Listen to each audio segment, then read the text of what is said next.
The following program was produced by a community producer.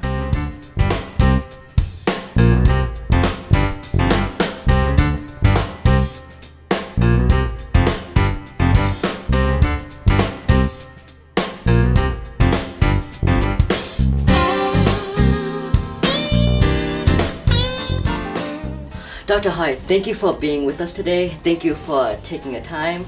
My name is Henry, and we'll just be asking you a couple questions today. That's fine. Yeah. Happy to do it. First question, when did you first discover your interest in economics?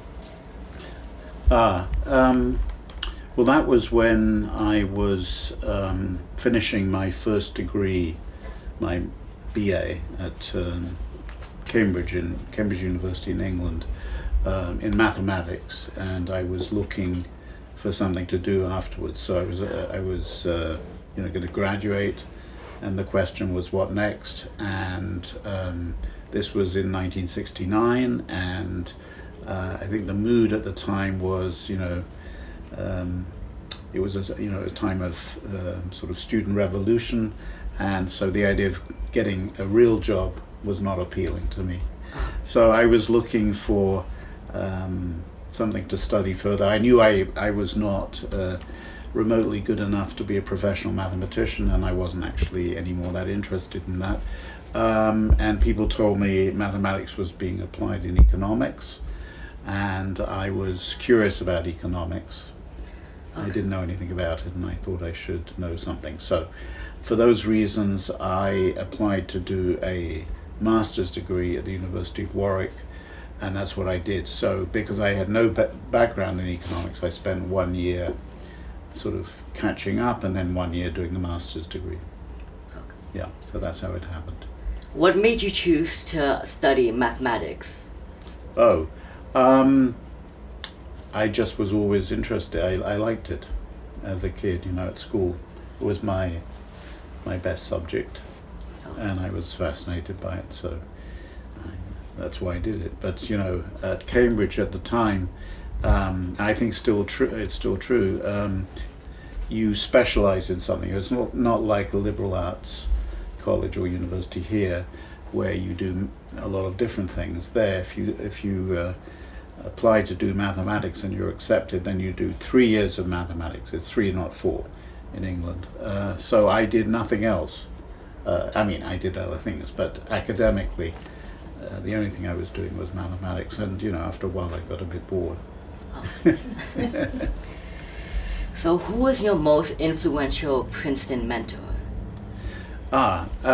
Yes, so after work I went to Princeton. It was undoubtedly, there were a few people, but the main one was Michael Rothschild, who's well known in economics for his work on asymmetric information, and he had recently joined the department, I think, after my first year, and we sort of linked up, and he was very encouraging to me, and I was inspired by him. So were there any other influential people in your life? Well, my parents. Sure, there were other people at Warwick. I spent quite a lot of time working with a professor there called Dick Sargent, and then there was somebody else there called John Williamson, who was I had quite a close relationship with, and he encouraged me to go to Princeton. He had a connection. And then at Princeton, other professors with whom I worked, actually, there were two, Dwight Jeffy, who was a financial economist, and Harold Kuhn, who was a mathematical economist, and really actually partly he was a mathematician. I hung out with them. I went to courses they gave, and I also actually wrote a paper with each one, which I never did with Mike Rothschild, but he was eventually more influential. But all those people had some influence. Okay. So part of your research is social responsibility. Why is this important to you? Yes, this is my recent work. I would say social responsibility is very important. A huge. I focus on corporate social responsibility. So why is that important? Well, I think the way economists think about social problems and how to solve them, they tend to think this is where government comes in. We could be talking about pollution, say. How do we control pollution? Well, we need regulation. We need laws. How do we deal with climate change, carbon emissions? As I'm sure you know, when one person or company produces carbon, emits carbon, that affects the environment and hurts everybody, contributes to global warming. So what do we do about that? Well, the economist's favorite solution is to have a carbon tax. This goes back to an economist called Pigou, a British economist who worked in the early part of the last century, and who advocated these kind of taxes. They're called Pigouvian taxes. So the way that would work, this is a long answer to your question, but I'll get to it. So the way Pigouvian taxes would work is that every time somebody emits a ton of carbon, they would have to pay a price for it. And the price, the tax, would reflect the damage that ton of carbon causes to the world. And then economists would say, well, you see, what's good about that is then the person creating the harm is internalizing the harm because they have to pay the cost of it. Okay, so that's how economists think that things like pollution, global warming should be dealt with. But in reality, governments often don't impose the appropriate regulation. And carbon taxes are a good example. Carbon taxes are very unpopular, and so we don't see many examples of them. There are some, but it's not, although it's the economist's favorite solution, it's far from the politician's favorite solution, so it doesn't happen. And by the way, that's a particular issue. It's even more, it's hard enough to get a single national government to do the right thing with respect to climate change, let alone having coordination among many governments, because we're talking about a worldwide problem. So then the question is, well, what do we do if the government hasn't done its job, or many governments have not done their job? And then my view is we all, as individuals or companies, have a role to play. And so that's why corporate social responsibility is important. It's because we can't totally rely on government to solve the problem. It's just, just as individuals give to charity, right? Why do they do that? It's presumably because the government hasn't solved some social problem, so we do it on our own accounts. And similarly, with companies, what I've argued is that the owners of companies, the shareholders, the investors themselves, so I take the view that companies should act on behalf of their owners, but I argue that the owners of companies may themselves be willing to sacrifice a bit of profit for their company not to pollute. So if both the government and owners of companies don't do anything about these problems, what could people like me and you do about it? Well, one thing we can do, we can take appropriate actions ourselves. I don't think that's going to do too much, but it can be helpful. For example, when you buy your first car, it could be an electric car. I must admit that my current car is not an electric car, but maybe when the next one will be. You can put solar panels on your house. I have actually done that. So was I doing that partly for financial reasons? Yes, partly, but I also did it partly because I thought it was the right thing to do. So we can all do things like that. But I think what we can also do is, to the extent we are shareholders of companies, and you may be too young to be in that position, but you surely will be in due course, and certainly I am through my Harvard pension plan. I invest in many American companies because I buy index funds, if you know what those are. Those are through intermediary, through mutual funds. You buy a fund which has a little bit of every American company, and maybe some foreign companies as well. So through pension investments, if nothing else, many Americans hold shares in companies. So if you're in that position, what you can also do is try to put pressure on the companies you own to act better. So that may actually be more effective than you buying your electric car.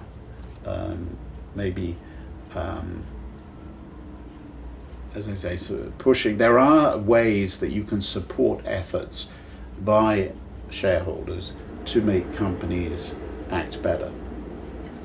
So, if you are not a shareholder, do you think that things like petitions could help companies change? Well, petitions, there are other ways to influence companies. You don't have to be a shareholder. Another way is as a consumer.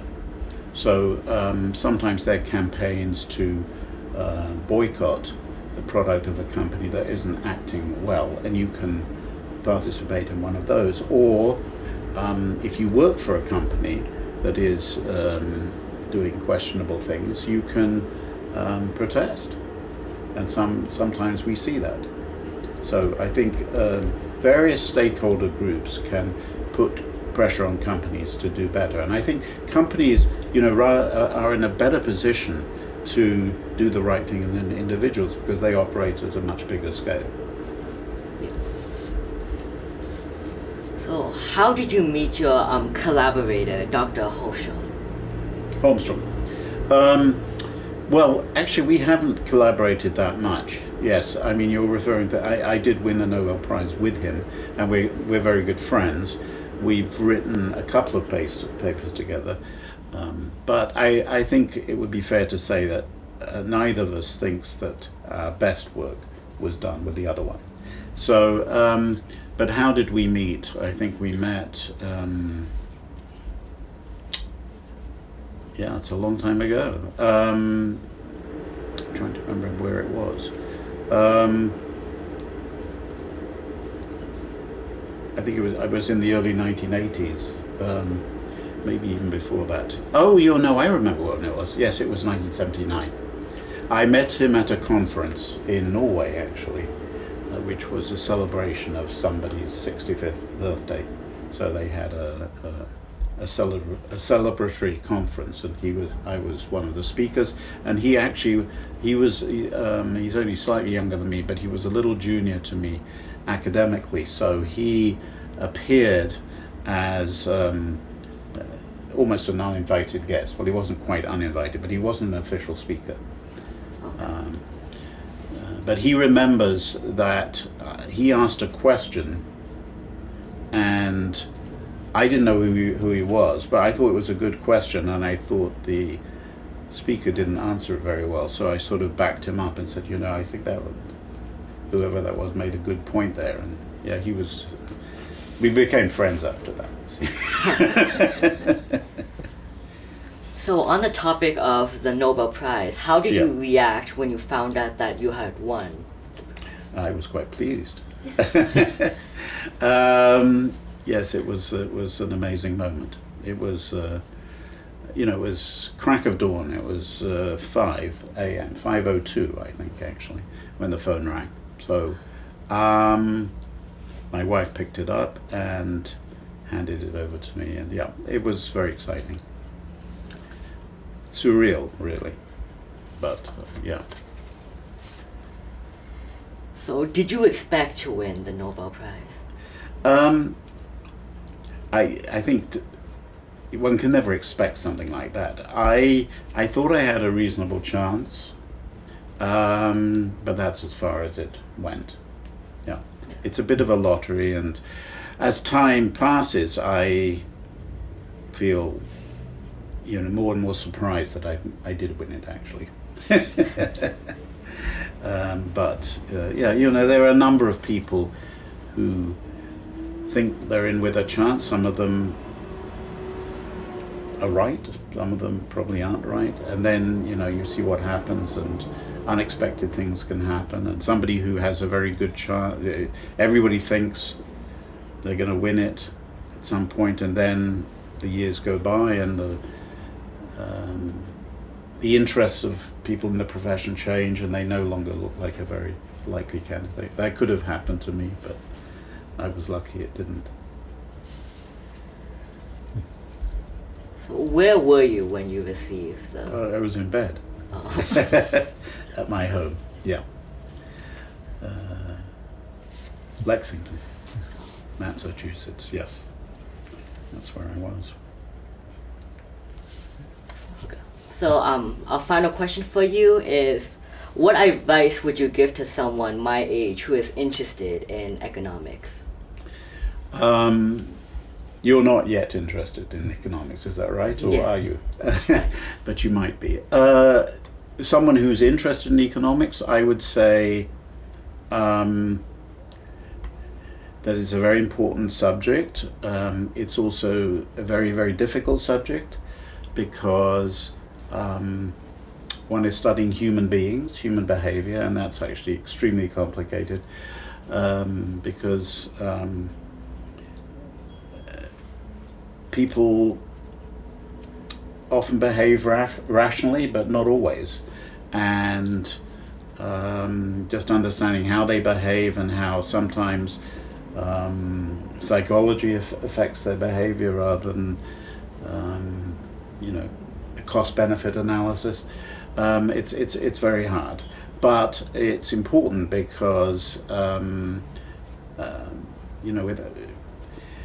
there's so many people who don't understand economics, and some of them are making decisions, whether in the business world or the political world, and I think it's very important that there are people who do understand it, even though they don't, it doesn't mean they understand everything by any means, but they have a framework for analyzing things, and this is something that is going to, if the people who understand these things, at least somewhat, can influence those who are actually making decisions, we can have a better world. Now, in terms of what they should do next, so that's why I think it's important to study and worth studying. In terms of sort of career advice, I would say it's important to develop technical skills first, because economics these days is a very technical subject. By that I mean you have to have strong math skills to do economics, whether you're doing theoretical work, as I have. These days more and more people are doing empirical work. Okay, theory is sort of less prominent these days. When I was during my career, theory was exciting, and a lot of things were going on, and it was sort of dominant. And then things changed, and particularly with big data sets being more accessible, and computer power, you can analyze huge amounts of data now. Most of the activity is empirical, but whether you're doing theory or empirics, you need strong mathematical skills, because on the empirical side you need statistical skills. So I would say anybody who's thinking of doing economics, I would strongly advise them to learn math, try to be comfortable with it, learn probability theory, statistics, and this would also be true at the undergraduate level. I would say do courses like that, because the other thing is that when you're young, that's the time when the technical stuff is relatively easy. As you get older, it's harder to acquire those skills. So that's the time to do it. And so I would say, as well as doing some economics at college, say, do a lot of math, a lot of statistics, and then see where you are. Yeah. Dr. Hart, thank you so much for your time. It's a pleasure, Henry. and good luck with your studies. Thank you.